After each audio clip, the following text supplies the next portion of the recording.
Dobrý deň, vítam vás na kanáli Recepty pre život v časti šaláty a nátierky, kde som si pre vás pripravila recept na cícerovú nátierku so sušenými paradajkami.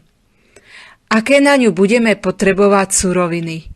400 g vareného cíceru, 2 polievkové lyžice olivového oleja, 180 g sušených paradajok v oleji, morskú soľ, 1 polievkovú lyžicu tahiny sezamovej pasty, 1 strúčik cesnaku a šťavu z 1 citróna. Ako budeme postupovať? Cícer uvaríme do mäka. Necháme ho vychladnúť. A scedíme. V nádobe k nemu pridáme 2 polievkové lyžice olivového oleja, citrónovú šťavu, morskú soľ a trochu oleja z fľaše so sušenými paradajkami.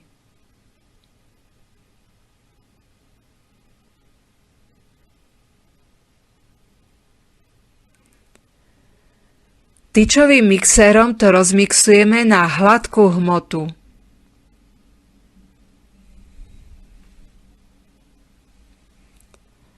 Pridáme tahiny a roztlačený cesnak.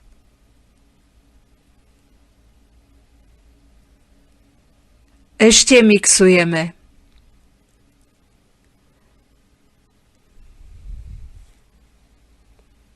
Nakoniec lyžicou primiešame pokrájané sušené paradajky.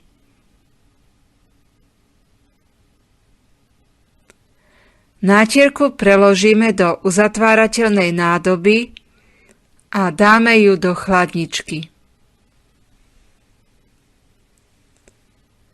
Môžeme ju skladovať 3 dni.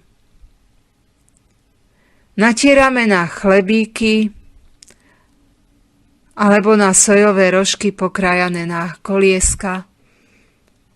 A ešte poznámka k cíceru, ktorý máme uvariť do mäka. Samozrejme vopred po celú noc namočený cícer varíme do mäka.